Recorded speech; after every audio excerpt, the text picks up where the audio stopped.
the business of events productions pulls back the curtain on the complex, fast-paced world that powers concerts, conferences, festivals, and corporate events. Kaya mula sa planning, logistics, at budgeting, maging sa creative direction hanggang sa technical execution, dito natin makikita kung paano binubuo ang bawat detalye para maging isang memorable ang bawat event na pinupuntahan natin.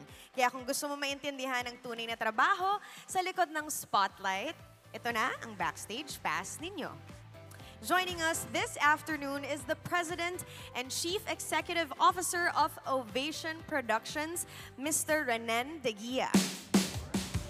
And Vice President and Chief Financial Officer of Ovation Productions, Miss Celinda De Guia. Love ko na tong dalawang to agad kasi maraming concerts na dinadala sa Philippines ng mga to. Welcome, welcome on stage. Please have a seat. Please. Hello. Hirap naman sundan yung mga earlier speakers. Ano ba yan? Hindi Ang po. gagaling, ang gagaling, Kayang-kaya ha? natin to. And I'm sure marami pong interesado dito dahil I'm sure meron ding mga local events producers sa kanilang mga towns or bayan. Ano? So, before we dive into the nitty-gritty that they would like to know, ano po ba ang naging simula ng lahat sa Ovation Productions? Chamba lang yun. Nakachamba ako. I was at the right time, at the right place. Kasi being a radio DJ in the 1970s, I was hired by Wea Records to do their weekly radio countdown of hits and also to help in special events. Naririnig ko nga po sa boses ninyo, Mr. Renan. Live in Manila Oh, from diba? Ovation Productions and See. Blast TV. Oh. Anyway, ako yun, boses ko yun. Anyway, nung nag-assist ako sa special events ng WEA, dumating si Leif Garrett to do a promo tour in Manila. For those not old enough to know Leif Garrett, siya yung teenage idol nung 70s. Siya yung Justin Bieber. Okay, ng gets na 70s. nating lahat. Gets ko na po. Okay. In a course of 3 or 4 days, naging kaibigan ko yung manager. So, completely unexpected, out of the blue, basta't sinabi niya bago siya umalis, I want you to be the promoter of Leif Garrett. Ganun lang. And that If- started it all. Yeah, if If- you want, no-brainer yan. Of course I want to be Opo. the promoter. I wasn't asking for it. He just told me. The opportunity landed Of in course. your hands. Bahala na si Batman. Wala akong pera. Pero, sir, akong- di ba po pag sabi nila, minsan, yung mga ganyan, yung mga iba napapakawalan yung opportunity eh. You made the Wag. most out of it. It knocks only once. Kaya yung mga tao dyan na nagkaroon ng pagkakataon, there's something that knocks on your door, just grab it. No? Hindi na babalik yun eh. That's what I did. Wala akong previous experience as a promoter, wala akong pera. Tatay ko, sundalo lang, nanay ko, nurse. Wala sa amin ang negosyante. Pero I saw an opportunity. So sabi ko, sige, now, after 46 years, by God's grace, I'm still in the business. Wow. And we did Lady Gaga, we did Taylor Swift, Ed Sheeran, Katy Perry, Tears for Fears, madami, you know. And my wife has always been with me since day one. Since day one, Miss Sal. Yeah, No choice. empleyado ng RFM yan. So pinirate ko yan from RFM kay Joey. I used to work for Joey's company Yeah. Oh, Sir Joey. as a chemist.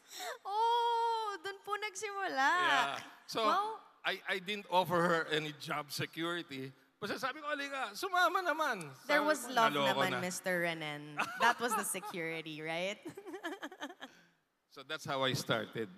And Miss Sal, since then talaga po, part of the company na rin po kayo of Ovation Productions. We started it, well, he started it maybe a year before Leif Garrett with a local, like Yeah, I a was fashion show, something like that, no? And then when he had Leif Garrett, I joined him. I left Joey's company.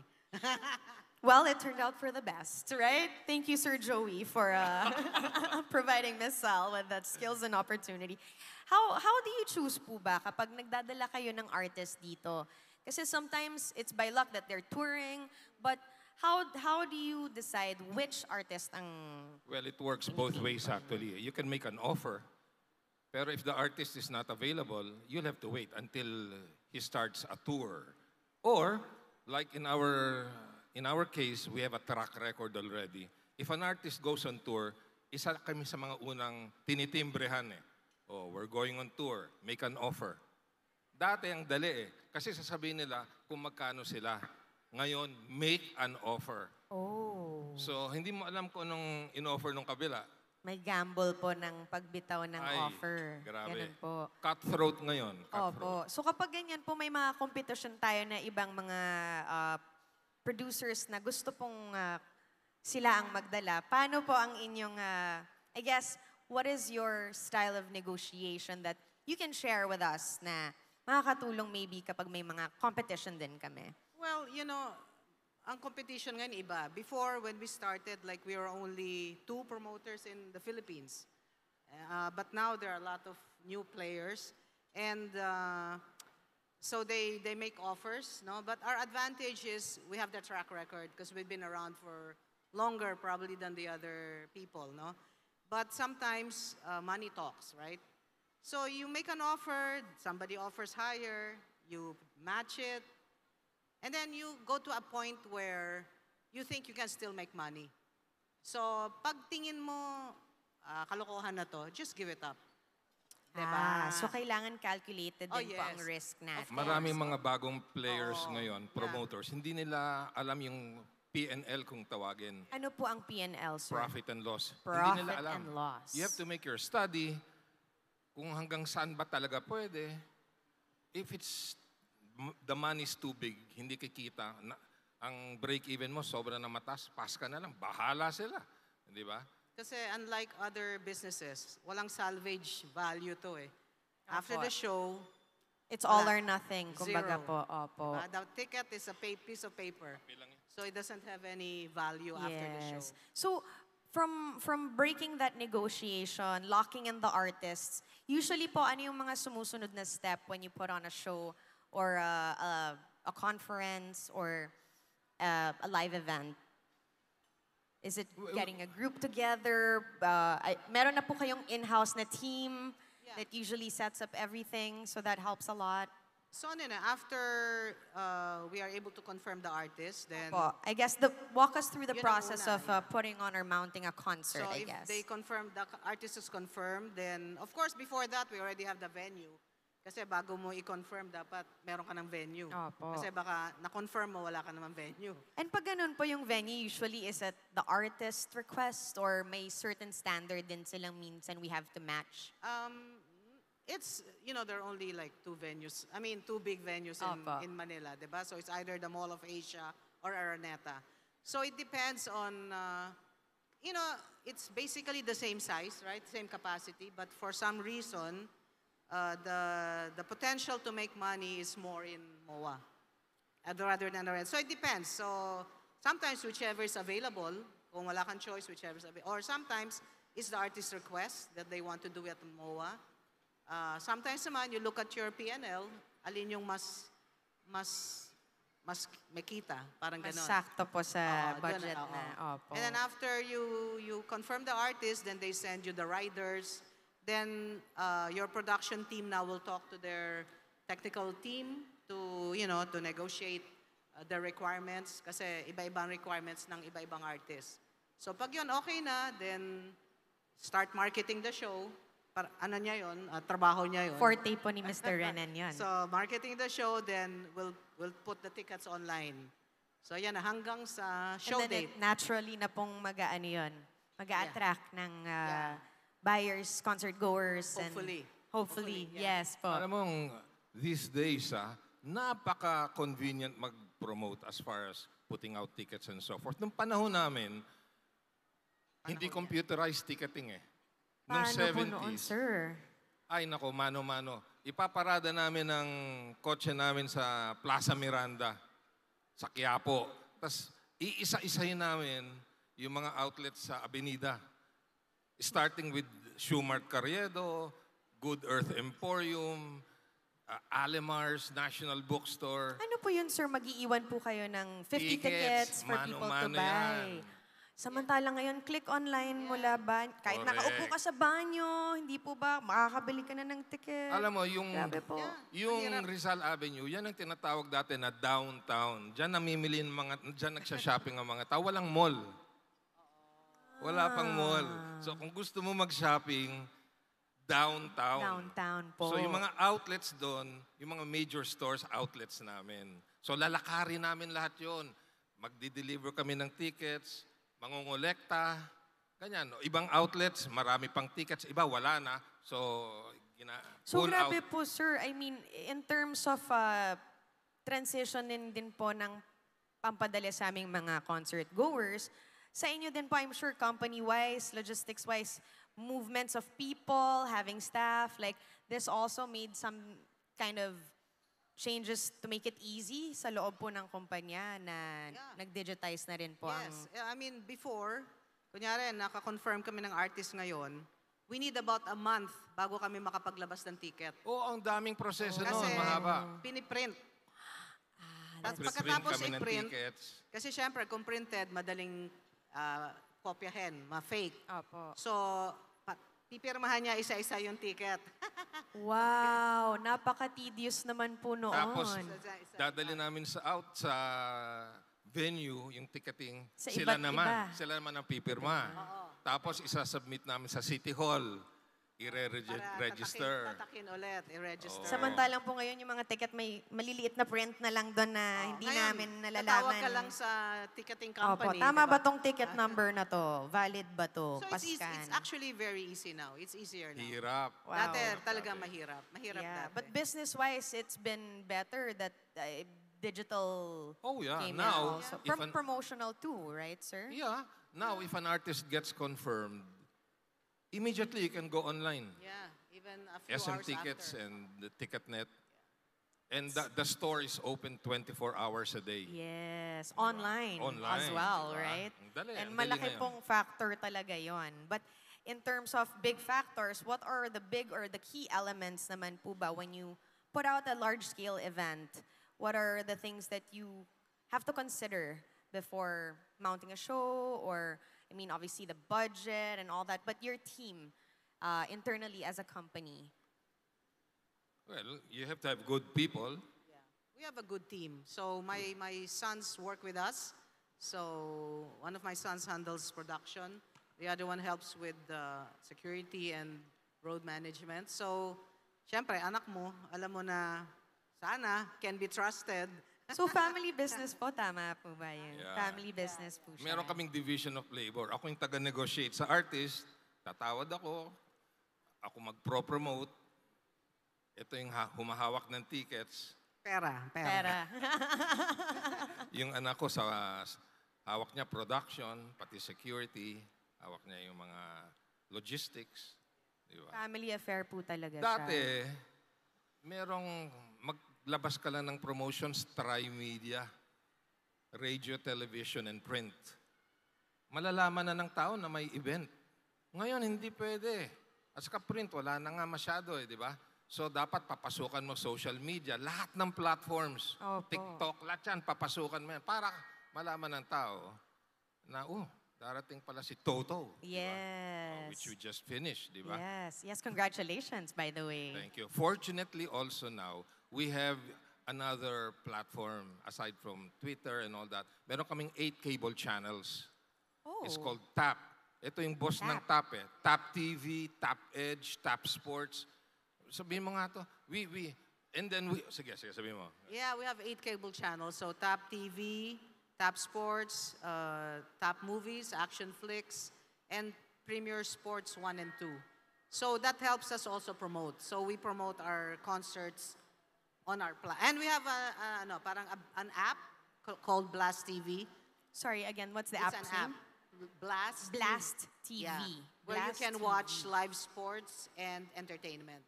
So we also have Korean content, UFC, WWE, So for everyone po. WTA, we have Wow. golf, If football. you go to Blast TV, you can stream all our channels all our content. Nandoon. You don't That have helps. Yeah. that in your helps. on your mobile devices. You don't have to sit in front of the TV. Yes, and wait for it to come on. Yes, Wow. yes. Okay, that's incredible. And this is this is in partnership or under Ovation Production Family? So this, yeah, it's another one of One of another the company. branches Yeah, po. Opo. And speaking of Ovations being a family affair, how do you balance po the professional side of things but also having the personal side of things? Being mag-asawa po kayo sa industriya. Siyempre, marami pong curious dyan, I'm sure, na mag-asawa o kaya yung mga anak din nila tumutulong sa business.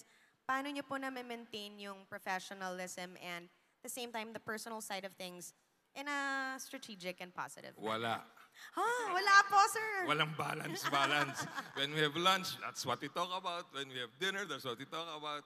Yeah, kasi pag family ka, they are always together, di ba? So, it's a constant exchange of ideas, di ba? So, hindi kagaya ko sa opisina, pagdating ng 6 o 5, uwian na, di ba? Yung iba, hindi mo matawagan kami, no choice sila, di ba?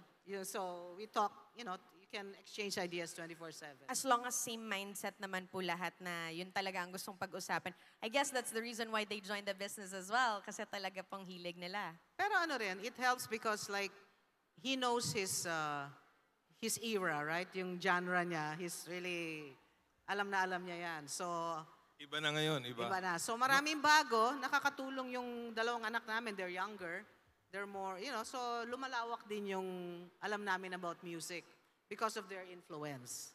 Diba? Alam mo, So they help. Opo. Ngayon yung apo ko na. Kasi, Apo It's na. her his or her generation na po yung... apo na. Opo. So Alam mo noon, nakakatulong. nung nag-umpisa ako noong 70s, believe yung mga promoter na iba eh. Kasi yung mga alam ko, hindi nila alam. Matatanda na sila. Ako alam ko, dapat ipasok si Kenny Rankin. Dapat ipasok ang si Michael Franks. Yung mga gano'n, no? Yes po. So sabi na, yung mga air supply. Kala nung iba, negro air supply eh. Nung ibang promoter noon. Hindi. Hindi Ngayon, eh. kami na yung matanda. Opo. Ngayon kami yung matanda, hindi ko na alam. But So umaasa ako sa mga bata ngayon, mga Pero anak ko, at least pati apo. po, yes sir, the key learning is be open to the Yeah, younger generation's Of course, ideas. of course. Kasi, I mean, look at Ovation now, it's still going and it's thriving. Thankfully, with ideas coming also from the younger ones. Music-wise, I understand. Medyo ako rin po yung mga Gen Z, different music taste na humahabol din po ako. Kahit na millennial lang po ako, I'm also lost. Help me too. But speaking of that, other than family, professionalism, and personal life balance, sa team naman po ninyo, what are, I guess, the biggest behind-the-scenes struggles that you've found put the team in a bit of a tension or that was difficult to overcome for them? Well, kuminsan talaga things happen eh. Di ba? Wala sa, hindi mo napag-isipan na mangyayari, basta't nangyari. Gayun, kunwari, nung 2011, kausap kami ng SM. Sabi ng SM, they're opening a brand new venue. Ay, sorry. Ano pala? Okay Ayala? lang po yan, Ayala, sir, na Ayala. nasa They're Ayala opening a tayo. brand new venue. Thank you, Ayala Malls, Manila Bay. Yay! At that time kasi puros Araneta Coliseum eh. And years before that, Folk Arts Theater. Now they told us they're opening a brand new venue. Sino yung pwedeng ibigay ng ovation to open the venue? Sabi namin, anong period yan? May. May, meron kaming Lady Gaga dyan. Okay, so let's do Lady Gaga, sabi ng SM. So we targeted May. Ang problema niyan, weeks before May, mukhang hindi pa tapos ang venue. So, ika-cancel ng Lady Gaga. Pero teka, sabi namin, we're committed to SM to deliver the artist, no? So, okay, let's go outdoor.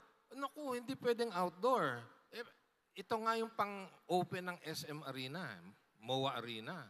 Okay, payag lang kami, basta't mag-standby kayo ng equipment, ng pang-outdoor. In case talagang hindi matapos ang venue, naka-standby na yung stage. So we had to import $200,000 or $300,000 worth. Wow. We imported from Australia Equipment and... just to standby. standby lang po yun, na hindi namin siguradong gagamitin. Na hindi namin ginamit. Just the stage, Naka-standby. just the stage. So in case hindi matapos, we go outdoor. But by the grace of God, natapos. Thankfully po, congratulations. It was meant to happen. Waste of money. Yun ang dapat kinita na namin. Agree. Pero okay naman, in terms of P&L, Sir Ren. Alam ko na, may bago akong pick up, guys. In terms of P&L, okay naman po tayo doon. Secret. Thank you so much for Mr. Renan and Miss Sel for joining me this afternoon. If there's one parting advice that you'd like to give our audience, what would it be? Basta if you see an opportunity, grab it. Gaya no, we're in Ovation. Tapos nakita ko, pinipilahan yung merchandise. T-shirts. So saba, this is another potential. Ibang business ito.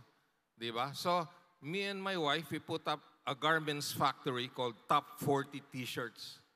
Noong 1980s. Sikat yun eh. Noong 1980s. Puros rock shirts yun. U2 Under a Blood Red Sky. Yung mga gano'n, no? Mabenta yun. Yung mga Twisted Sister, Iron Maiden, Duran Duran. So, for a while, that was a good 10-year run for Top 40 T-shirts. No? Then we had to close. And we had to move on to other businesses. Gaya nga nung we put up Record Bar. We had 20 stores in the malls. It's called Pop Station. We now have the Tap. So if you see an opportunity, don't be limited to what you do. You try to expand. No? See. And also, don't fall in love with your business, di ba? Yeah. Kasi kung tingin mo, it's not working, then, cut your losses. Yes. I mean, ganun lang. Kasi Before it pe- gets even bigger. Yes, because some people, parang, sige lang, you're throwing money, good money after bad. Oh, So, oh. you have to reach, if there's a point na it's not gonna work, then cut. Yes. May Cut it nagsabi kasi sa akin, ano ba yan? Why are you holding on to Pop Station? Hindi na kumikita yan. Pride eh. Parang nakakaya magsara. Di ba? So, ang iniisip ko, it will turn around. At Baka pa some point, mag-bounce back. if you Opo. hold on, it will become profitable again. But it's a sunset industry eh. Wala na talaga eh. So, ang sabi nung umuutang kami noon eh, sabi sa akin ng, ba't ka uutang? Just stop it. Hindi na kumikita eh. So, wag kang tama yung sabi ng asawa ko, don't fall in love with your business. Only with your husband. Yeah. You can divorce your business, but you can divorce your spouse. Exactly. And I like that. I like it very much. Thank you so much, Mr. Renan de Guia and Thank Miss you. Sel de Guia for joining us this afternoon. Thank you. Thank One you. photo, please, before you... Ako, papagitna po ako.